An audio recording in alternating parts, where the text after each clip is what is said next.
Le long de la côte. Vous voyez ça? Maintenant, on va aller voir de l'autre côté de la cordillère des Andes. Il y a une grande plaine de 3220 km² qui est traversée par l'équateur. Alors là, il est question du choc qu'a reçu Charles Darwin quand il est vu ça pour la première fois. De toutes les scènes dont je garde la mémoire, l'une des plus sublimes.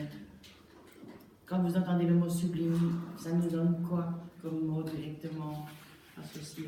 Beau. Oui, mais ça veut dire romantique, ça veut dire pour nous 19e, sublime. Que celle de la forêt primitive que l'homme n'a pas défigurée. Cette terre est un brûlant habitat immense, sauvage, chaotique et luxuriant, créé par la nature elle-même. Voilà. Cette forêt vierge qui suscite l'admiration des Européens est l'univers riche et fertile dans lequel les tribus indiennes ont librement organisé leur vie selon un système égalitaire hérité de l'âge de la pierre.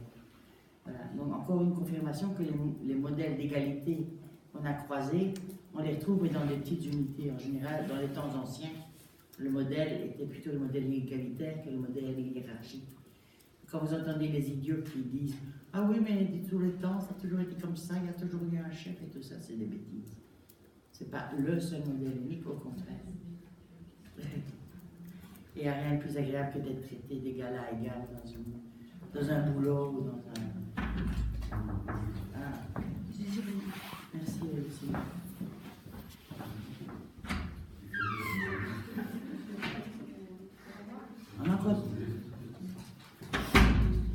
Si leur culture a réussi à survivre dans certaines régions, leur mode de vie n'est plus aujourd'hui qu'un souvenir où peu s'en faut, et la déforestation a largement empiété sur ce verdoyant royaume.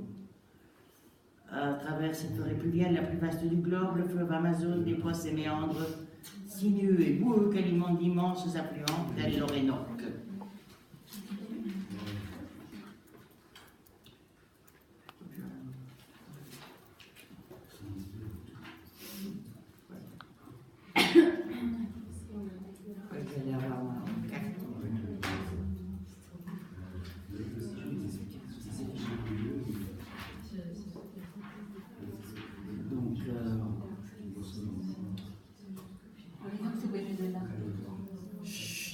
L'Orinoco, c'est au Venezuela.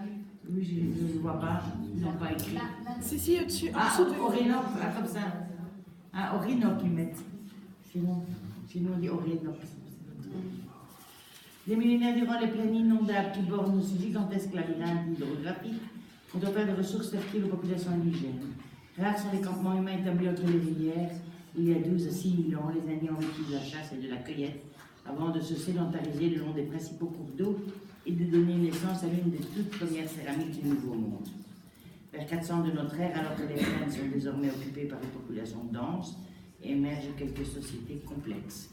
Les chefferies sont essentiellement des communautés guerrières d'une taille relativement importante, marquées par des différences de statut et de richesse, servant à l'habitat ou à la défense. Des ouvrages de terre voient le jour cependant que des champs et routes font l'objet de terrassements. Les cimetières apparaissent également.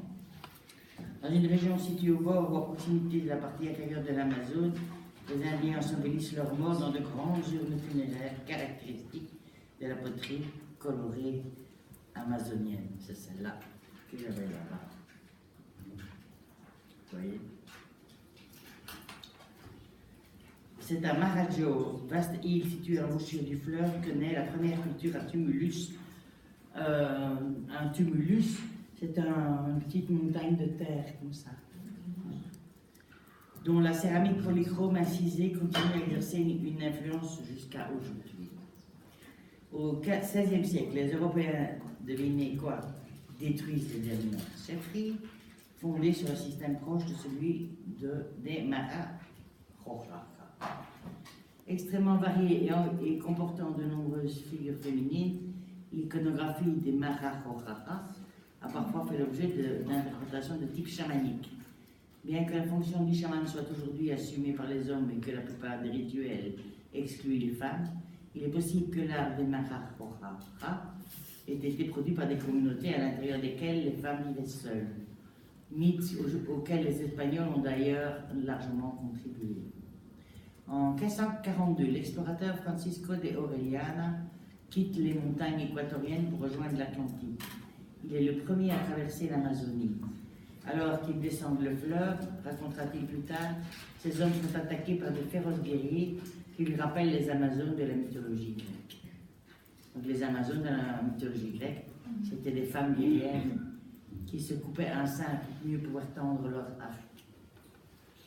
Ainsi fut baptisé le cours d'eau le plus puissant du globe. Le débit de l'Amazone est en effet 5 fois supérieur à celui du Congo, 12 fois supérieur à celui du Mississippi et déverse chaque année près d'un cinquième de l'eau fluviale reçue par l'océan. C'est en 1500 qu'a lieu le premier contrat entre Indiens et Européens. Le navigateur portugais Pedro Álvares Cabral, parti de Lisbonne, fait route vers les Indes. Il est dévié de sa course par des vents qui l'entraînent vers la côte du Brésil, où l'accueil des Indiens qu'il juge amicaux, les Tupinamba, sans se douter un instant que ces derniers sont cannibales. Les rencontres ultérieures entre le vieux et le nouveau monde ne seront pas toujours heureuses, pas toujours aussi heureuses. Celles-ci se multiplieront au fil des siècles à mesure que les explorateurs, les négociants, les marchands d'esclaves, les missionnaires, donc les 3 M, militaires, missionnaires, marchands, les chercheurs d'or ou les scientifiques s'aventurent plus avant dans l'Amazonie. Au cours des 5 siècles qui succèdent l'arrivée des Européens, le nombre d'Indiens d'Amazonie chute brutalement, passant d'environ 6 millions en 1500 à quelques 250 000 aujourd'hui. L'esclavage, les épidémies, les ravages causés par l'exploitation du caoutchouc ou la déforestation en sont largement responsables. Celles des tribus indiennes n'ayant pas été décimées ont perdu leur culture. C'est en hommage à ces habitants et de la vaste forêt amazonienne que leurs coutumes, aussi exotiques que colorées, sont ici présentées. Alors, voilà ici donc les Marajojaja. Voilà un cachex masculin de la tribu des Anipa. Donc c'est ici et coloré par les femmes. Au cours de 7 jours que de la cérémonie marquant leur entrée dans la puberté, les jeunes garçons se voient remettre leur premier pagne. Voici la version féminine de la tribu des Kekuana, et qu'elle est tissée en arc, à forme trapézoïdale, perles vert, rouge, bleu, blanche, divers pendentifs. Voilà une magnifique jarre qui sert au stockage et à la fermentation chez les Chipibo Conibo, est issu d'une des céramiques polychromes les plus élaborées d'Amazonie. Vous voyez qu'elle est belle, hein? Et regardez-moi ces magnifiques ponchos de coton. Depuis l'époque hispanique, la teinte brun-noir du décor est obtenue à partir de l'écorce d'acajou bouillie. Marquez au passage que les tatouages de son visage et de ses mains sont bien encore. Comme je vous disais, première matière de l'œuvre d'art, le corps, puis le vêtement. Voilà encore une magnifique poncho, tissée, brodée, teinte et décorée d'applications. Toujours les Chipibo, Conibo. Voilà, ici on voit le cachet de Zoïta. Il appelle la pluie en attrapant un appui tête en bois contre le tronc des arbres. Ici, il fait une pause avant de reprendre l'affûtage de sa hache de pierre. Une bande d'étoffe en sac de haute surmollée. Ah oui, ici. Ils ont retrouvé il n'y a pas longtemps un peuple qui utilisait encore un langage où il n'y a pas de futur, il n'y a pas de passé, il n'y a que le présent qui existe. Et c'est des gens qui ne voulaient pas du tout avoir de contact avec les Occidentaux. Il y en a un qui a fini par réussir à se faire accepter en vivant plusieurs années avec eux. Il parlait d'une harmonie impressionnante. Voilà, donc le fil utilisé est une cordelette à 2 brins obtenus en roulant la fibre souple de caraguata sur les cuisses. les Indiens de la féroce tribu des Kayapo, établis sur la frontière occidentale de la forêt tropicale, sont absolument nus, à l'exception d'un étui peigné en feuilles de palme. En revanche, ils recourent généreusement à la peinture corporelle. Dès leur naissance, les enfants sont recouverts de dessins rouges et noirs, qui prennent à partir de l'âge de 3 ans des formes géométriques complexes, renouvelées tous les 10 jours. Regardez quel travail, quel soin, hein. Quelle précision. Le jaguar joue un rôle important en Amazonie, ainsi qu'en témoigne cette photographie prise lors d'un rite de guérison chez les Hétas. Le malade va être couvert d'une peau de jaguar par le chaman, lui-même coiffé d'une toque en jaguar. Considéré comme l'animal le plus puissant de la forêt, le félin est de ce fait associé au Virtuosa. Certaines communautés en particulier, celles établies le long du cours supérieur du Xingu, possèdent des calottes en vannerie tapissées de fourrure de jaguar qui symbolisent le rôle joué par les membres éminents. Ici, je vous ai mis une hutte collective des Yanomami. Ça aussi, on a vraiment au point de départ, les hommes vivent ensemble, même avec les bêtes. C'est après que les choses on va différencier les espaces de travail, les espaces de sommeil, les espaces de jour, les espaces de nuit, les espaces d'hommes, les espaces de femmes. Vous voyez, la différenciation se fait comme ça progressivement. Et jusqu'au 19e siècle, on se sépare de plus en plus. Et au 20e, là, de nouveau, on va peut-être essayer un peu. Et on va individualiser encore plus au 20e. Et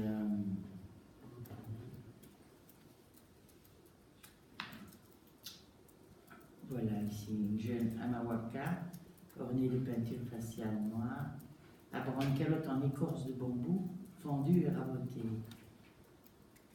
Un anneau de nez, de multiples colliers et des brossards en perles et dents de singe. Une couronne de plumes avec protège-nu portée par un Rikbaksa. Il y a une magnifique couronne avec des plumes d'ara écarlates et bleues.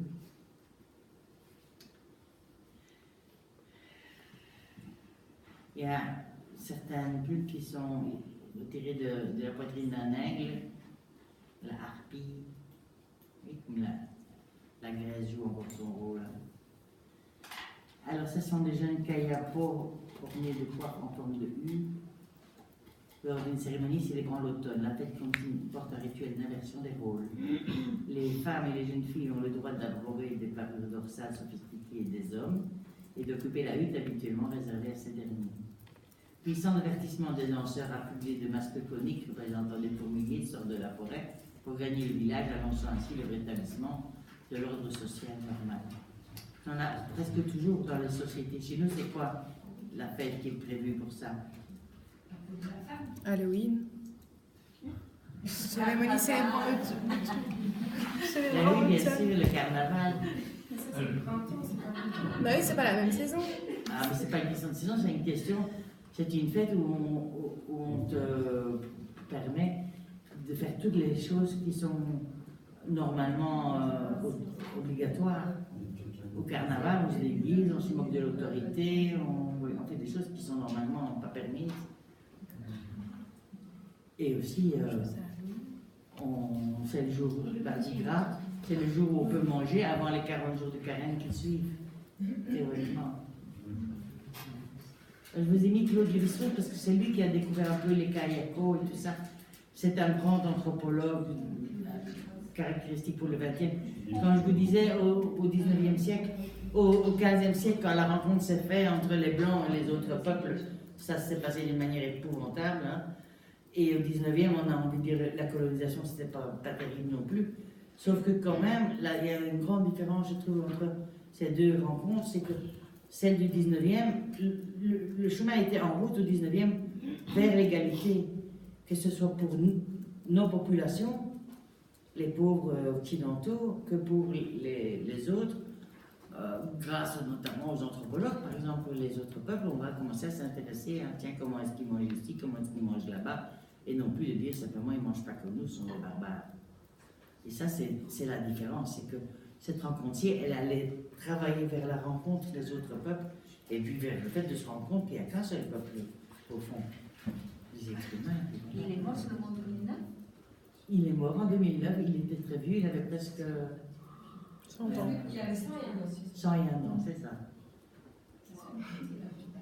Alors, je vous ai mis ici. Ce bouquin, moi je l'ai adoré, je l'ai prêté, je ne sais plus à qui. C'est un magnifique bouquin avec des photos magnifiques aussi. Moi, je l'ai vu. Et regarde, ce monsieur, c'est celui qui a créé la collection d'ethnographie. Et ils sont tous bien, les bouquins de cette collection, je vous assure. Et c'est une collection justement qui s'intéresse au peuple survivant, si je puis dire. Et voilà, c'est ce charmant monsieur qui a eu la bonne idée. Ça sont les photos qui viennent de ce bouquin de Triste Tropique. Il a fait ça en 1937, je crois. Et là, je vous ai mis un défilé de 2016 où il est question justement de. Donc, c'est Grace Walls Bonheur, le chouchou d'idées, je ne sais pas ce que c'est idée, mais. C'est quoi? Ah ben voilà, puis il parle du passé, des traditions de présent et de futur. Ben la modernité, ça n'en finit pas, en fond. Hein. Le voilà notre monsieur Lévi-Strauss dans son costume d'académicien. Et voilà inaugurant le musée des arts premiers de monsieur Chirac, vous connaissez? Au Quai Branly, il faut y aller, c'est aussi. Voilà. Le voilà quand il était relativement jeune, en 1936, dans sa première mission au Brésil. Je crois que c'est sa femme. Et voilà les Bororo et la Caduveo d'Amazonie. Il a eu la chance de pouvoir filmer des danses et des cérémonies et d'étudier leur langage, enfin, tout. Ça, ce sont des photos de lui, vous voyez, on trouve ça sur Internet, photos de Claude Lévi-Strauss, musée du Quai Branly. Moi, je vais souvent en voir sur les sites des musées, hein, c'est Next qui a des chouettes portant un nœud de pénis de cérémonie. Je n'ai pas croisé, normalement, Cannes. Allez voir pour les archives Cannes.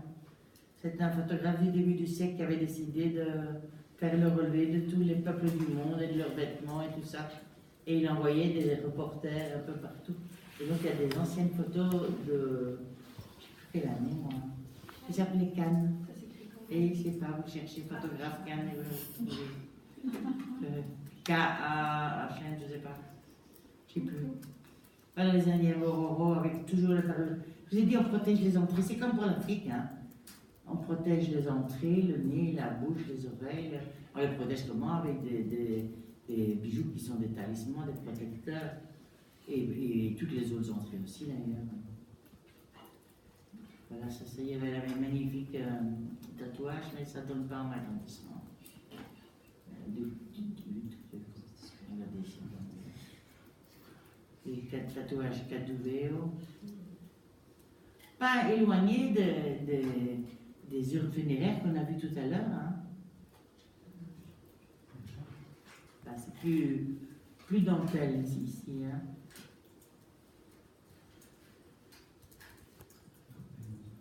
Et quand vous verrez comment ils font les Océaniens, on ne peut pas s'empêcher de trouver qu'ils sont d'un soin, d'une précision extraordinaire. Les Indiens Guarani. Voilà. C'était des photos de Lévi-Strauss. Et chouette, hein. Ils sont toujours chouettes, les gars.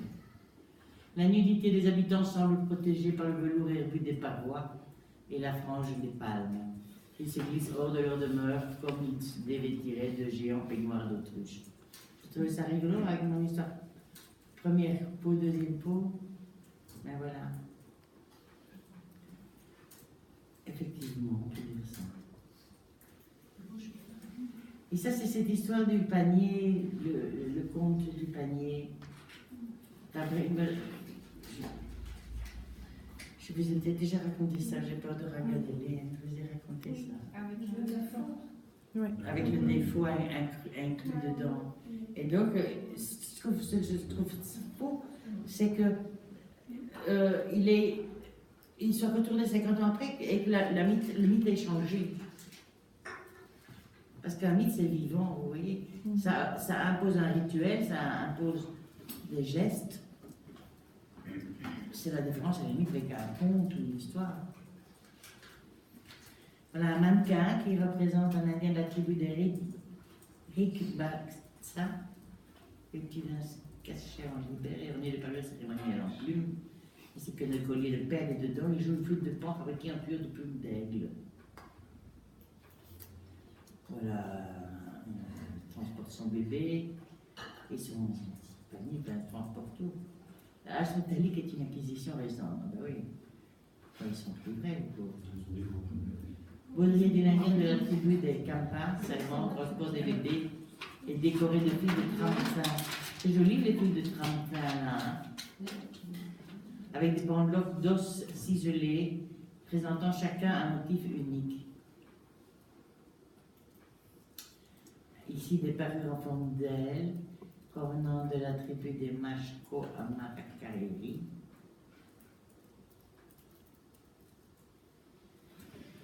Voilà, des canines de cochons sauvages, des amulettes, des dents suspendues qui correspondent à des exploits accomplis à la chasse. Ça raconte votre histoire, ça raconte qui vous êtes, de quelle tribu, ce que vous avez fait.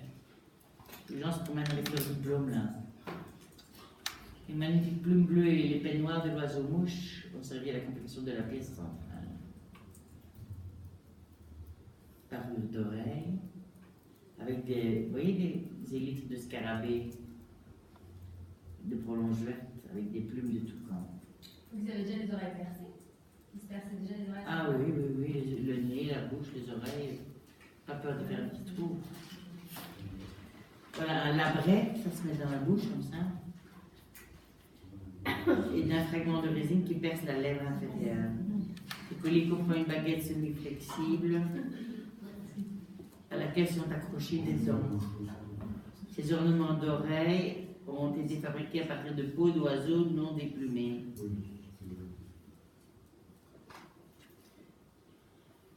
Alors ici, deux kamayuras décorant des piliers de bois, utilisés au cours de la cérémonie dite Kwaku, plein de motifs caractéristiques, puis englobés de tissus et ornés de plumes. Chaque rondelle représente l'esprit d'un ancêtre éminent. Le toit conique de la hutte à l'arrière-plan présente une forme similaire à celle du costume de danse ci-dessous.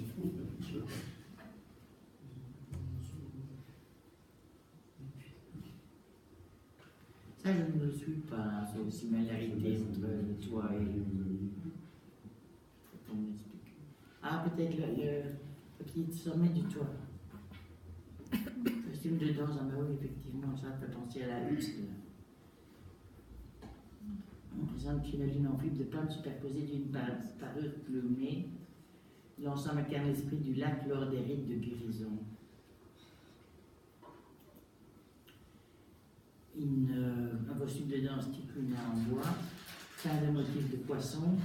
Le masque représente le démon du tonnerre et porté par les hommes pendant les rites d'initiation des femmes. Ça m'étonne. Alors, voilà, de nouveau. C'est la même chose que le principe est le même, hein. L'objectif est le même. On doit être possédé par un esprit. Et par rapport aux autres, on est cet esprit quand on porte le masque et qu'on fait la danse et qu'on appelle préparatif de boisson ou ne plus manger. Bref, on ne peut pas être reconnu, donc même si c'est un masque, on va coudre Ici, souvent, sont des herbes qui vont cacher le porteur du masque. Donc, une sorte de supplique magique adressée au monde animal afin de garantir la prospérité et d'affermir le statut social des Indiens ainsi. Toujours, les rôles sont aussi en rapport soit à la production de nourriture, ou soit au statut à l'intérieur du groupe. Une jupe, une cape sur laquelle retombe le jabot du masque. Celui de gauche représente un pécari, celui de droite un sage capucin. Les très blancs qui rehaussaient peut-être rien en masque des petits coudins rappellent l'augmentation faciale pratiquée par les Indiens. Et voilà, une telle trophée. Les Kayapos sont très connus parce qu'il y a un petit chef qui se promène aux Nations Unies, un peu partout. Il est déjà venu voir le roi aussi. Il demande à nos décorateurs d'intérieur d'arrêter d'utiliser les bois de leur forêt pour faire des jolies salles de bain ou des belles terrasses. Vous voyez ce que je veux dire? C'est pas celui qui a demandé aussi pour éviter de construire un barrage qui Oui, ils font des procès, ils ont heureusement l'un ou l'autre petit blanc qui s'est mis à les aider dans leur procès vis-à-vis des grandes compagnies. Mais évidemment, même si quand ils gagnent leur procès, qu'est-ce qu'ils peuvent faire contre... ils peuvent faire, hein, mais bon.